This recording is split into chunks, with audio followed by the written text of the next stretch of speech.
Abraham, firstly, thank you for everything. Sometimes I practice being in the vortex a lot, but I find at the moment of creation when what I'm sort of faced with at that moment, I snap back. When I see what I want, I put myself back in a mode of wanting or back in a mode of trying to create through effort. It pulls me out of the vortex.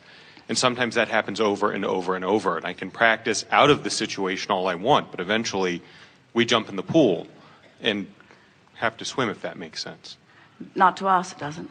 Okay. Say it again. Sometimes when I'm at home, I can envision or be in the vortex about whatever subject, about the relationship, the money, the lawsuit, the whatever has come up. But at the moment when confronted with the person that you'd like to go on a date with, the letter from the attorney, the decision about the stocks, whatever, I'm then snapped back to being out of the vortex, to the wanting, to the desire to force. Here's the reason that we didn't really believe what you said. We will agree that if you're tentatively in your vortex, that almost anything can snap you out of it.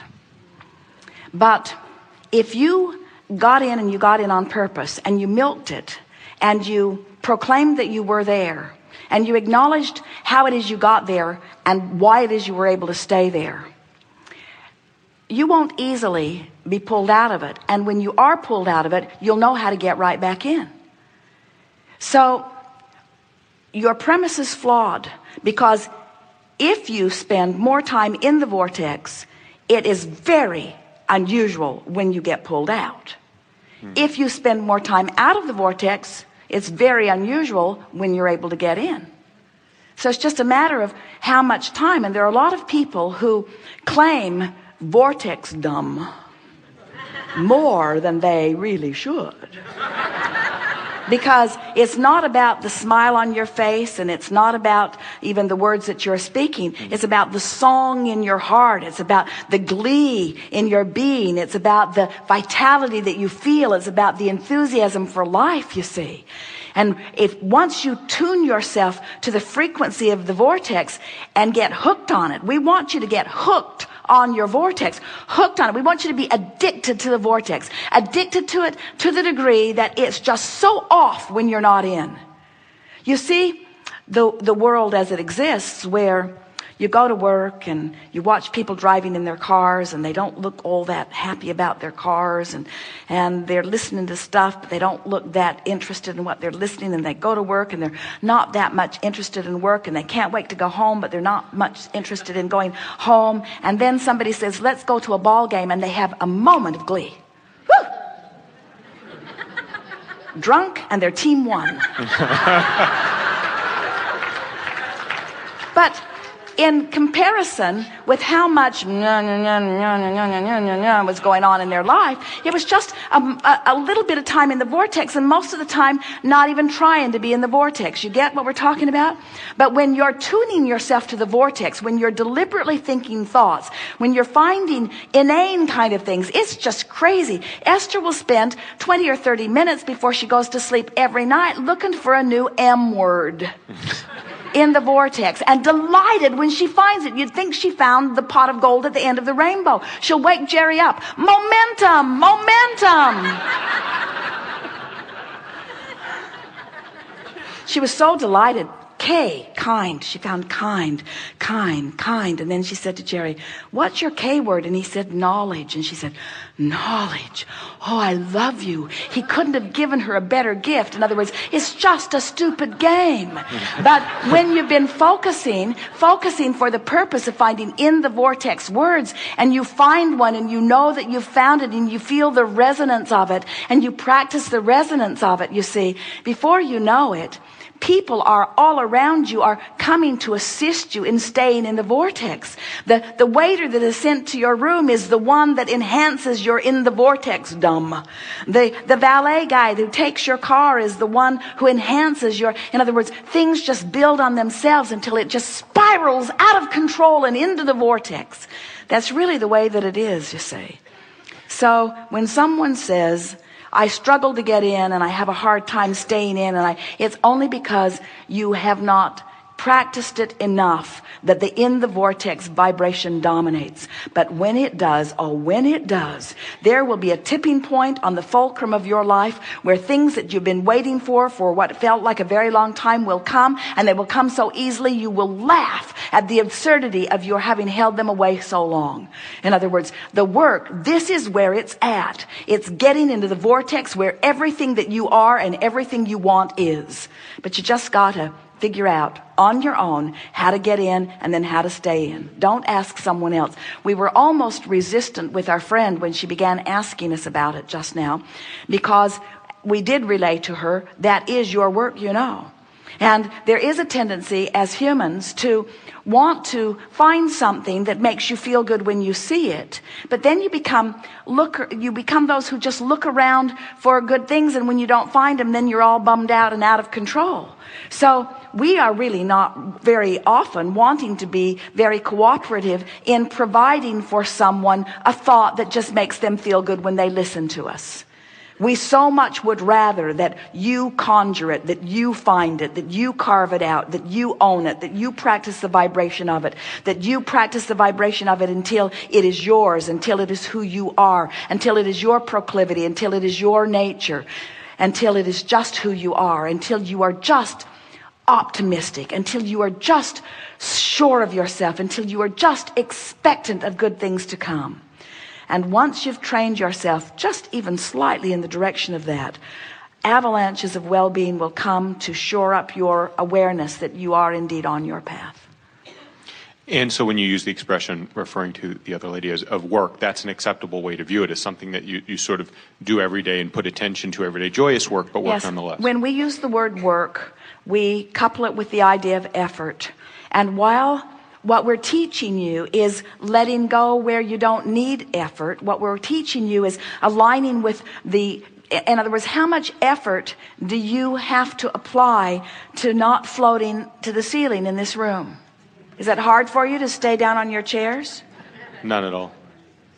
So you don't have to make effort. The natural law serves you. And unless you wanted to fly, then you say, oh, I'm really offering great effort to try to fly. But it's about overcoming resistance, isn't it? And so when you at first, you do have to overcome some resistance, and it does take effort, because the thoughts that you have been thinking are the thoughts that are most active. And so the thoughts that are most active are your point of attraction, and your point of attraction, law of attraction, is bringing things that amplify and indicate what you've been doing. So it does take effort to move it a little. But if you take the effort to move it, and then you notice the indication shifts to, it has to, and then you take the effort to move it, and you notice that the indication shifts to because it has to, at some point you'll make the effort that takes you into the vortex where life then becomes effortless. Because now you are finally up to speed with who you have become. And that's when it feels like universal forces just kick into high gear and all kinds of things converge, and you feel, you proclaim, you actually acknowledge your rightful place at the center of the universe, where all things are always working out for you. You see. Thank you. What we're teaching you is leverage, but this is leverage like you've never known before. In other words, let's say you go to bed and you're worried when you go to sleep. And if you go to sleep out of the vortex, you're going to wake up out of the vortex. So you wake up and you sort of pick up where you left off. And now you're sort of disorganized. And you're also late because you overslept. And you're also not really prepared in the way that you mean to be. And so you gather up your things, or most of them, because you're not very organized, and you get into your car. But on your way to your car, you catch your sleeve on something, and so you go back to change your shirt because you've torn your sleeve a little bit, and there isn't another clean shirt because you forgot to pick the stuff up. So you put something else on, and then you remember you haven't brushed your teeth, and then you go to brush your teeth, and then you drizzle some of it down on the front of you, and then you try to wipe it off, but it doesn't doesn't wipe off very good, so you put back on the torn shirt because it looks better than the one before, and you try to fashion it in some way that someone won't notice it, and you get in your car, and now you're really irritated with yourself because now you're really late. You don't look the way you wanted to look, and you pull out into traffic, and just as you pull out into traffic, somebody's not watching what they're doing, and they clip your bumper, and you stop, and you both agree that it's not worth calling the police, and it's not worth an insurance claim, but just the same, you're really miffed that you didn't watch what you were doing, and now your car's damaged a little bit. Now you pull out into traffic, and now traffic is not moving at all, and on and on and on and on a day like that goes, where you are is just where you are, and things that match that just have to keep showing themselves to you. Now, we've exaggerated that out of proportion slightly, but it's not too different from how your out of the vortex days go, unless something happens that causes you to get hold of yourself and bring yourself to a better feeling place. But on the other hand, so a day like that took a lot of effort. It took a lot of effort because you had to do things, and you had to do things over. And when you went to call people, they weren't there. And so you left a message, but they're not getting back to you like you want them to. And the internet is slow today, and people that you wanted to interface aren't there. They're not tuning up. And so you went through all of the effort this day, but at the end of the day, you cannot really account for any motion forward, and you didn't have a good day. It wasn't fun. It wasn't productive. It was a day that you just would have liked to have not had. On the other hand, you could have gone to bed, and you could have decided that you were going to play this silly game of ABC, your way into the vortex, and you could have found your way into the vortex. Sometimes you'll barely get into it, and you'll be sound asleep because you don't even make it halfway through the alphabet before you've tuned yourself into the frequency of well-being that provides for wonderful slumber. And because you went to sleep resistant-free, you slept well, and your body then is not having to overcome any of this residual resistance because there isn't any. And so your body is tuned up. You're more refreshed. And when you awaken in the morning, you feel better than you have felt usually. And now your mind is really operating well, and you feel inspired, and every motion that you make is one of deftness and clarity, and now your timing's right on everything. Today, as you make those phone calls, there's someone there to receive them, and it's not just someone, it's someone in the right mood at the right time, in the right place to make the right decision. In other words, this is a day that just clicks, clicks, clicks, clicks, clicks. And the difference in the 2 days is what we want to call leverage. And the leverage is the power of the universe that you have taken the time to line up with in order to allow the universe to do all the work of assembling all of the cooperative components. Effort that is offered in action by most people is the effort of trying to make things cooperate, make things line up. But when you take the time, and it's very little time comparatively speaking, to get into the vortex, what happens is law of attraction does all the work, just like gravity holds you on your chair. And as law of attraction has already assembled the cooperative components, and now because you're in the vortex, you have become a cooperative component. Now what happens is you feel wonderful. You're glad to be alive. Your day unfolds perfectly. You have activated and engaged the energy that creates worlds and are flowing it through your experience. And that's what every one of you intended to do. Now we want to go back to something that we said at the very beginning of this day. Friends, that's who you are.